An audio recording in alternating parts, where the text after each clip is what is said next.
नामे से आज हम पढ़ेंगे यूहन्ना 20 बाब उसकी पहली आयत से।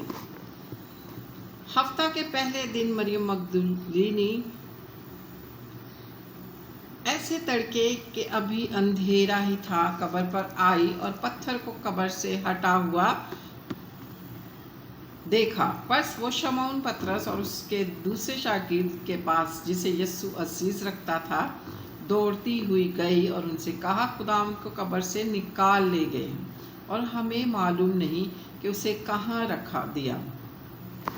बस पतरस और दूसरे शागिर्द निकल कर कब्र की तरफ चले और दोनों साथ साथ दौड़े, मगर दूसरा शागिर्द पतरस से आगे बढ़कर कब्र पर पहले पहुंचा। उसने झुककर नजर की और सूती कपड़े पड़े हुए देखे, मगर अंदर ना गया। शमौन पतरस उसके पीछे पीछे पहुंचा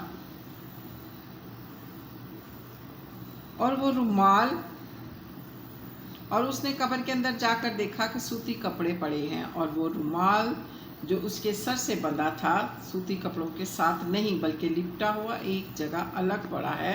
उस पर दूसरा शागिर्द भी जो कब्र पर आया था अंदर गया और उसने देखकर यकीन किया, क्योंकि वो अब तक उस नविश्ता को ना जानते थे जिसके मुताबिक उसका मुर्दों में से जी उठना ज़रूर था। बस ये शागिर्द अपने घर को वापस गए, लेकिन मरियम बाहर कब्र के पास खड़ी रोती रही। जब रोते रोते कब्र की तरफ झुककर अंदर नजर की तो दो फरिश्तों को सफ़ेद पोशाक पहने हुए, एक को सरहाने और दूसरों को पिन्हाने बैठे देखा जहाँ यीशु की लाश पड़ी थी।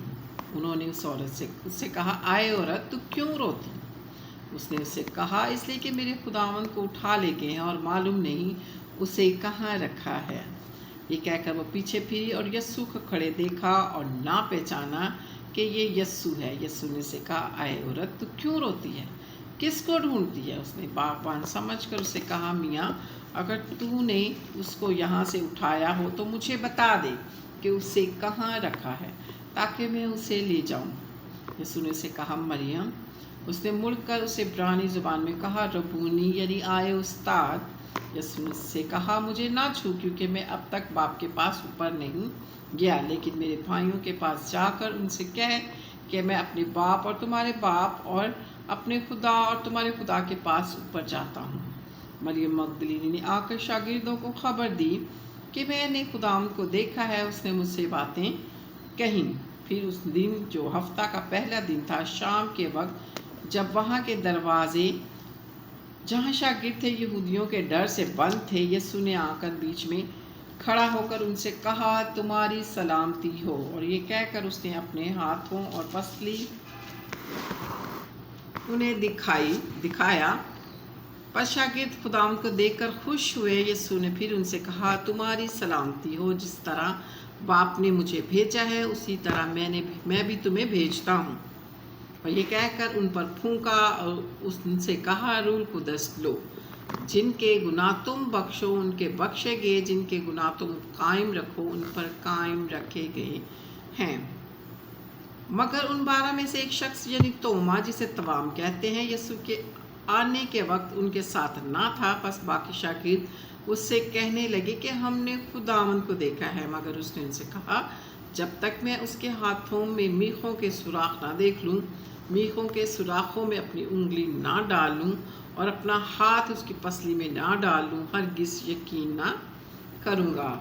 8 रोज़ बाद जब उसके शागिर्द फिर अंदर थे, तोमा उनके साथ था और दरवाजे बंद थे। यीशु ने आकर और बीच में खड़े होकर कहा, तुम्हारी सलामती हो। फिर उसने तोमा से कहा, अपनी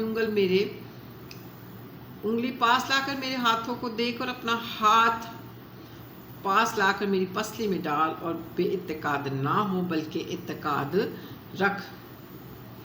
तोमा ने जवाब में उससे कहा, ऐ खुदावंद, ऐ मेरे खुदा। यीशु ने उससे कहा, तू मुझे देखकर ईमान लाया, मुबारक है वो जो बगैर देखे ईमान लाए।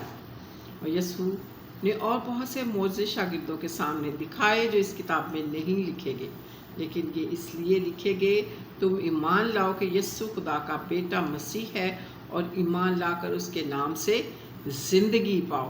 पाक कलाम के पढ़े और सुने जाने पर खुदाम की बरकत हो। खुदाम का कलाम शेयर करें अपने दोस्तों के साथ, अपने फैमिली फ्रेंड्स के साथ। खुदाम आप सबको बरकत दे। Hallelujah, praise the Lord.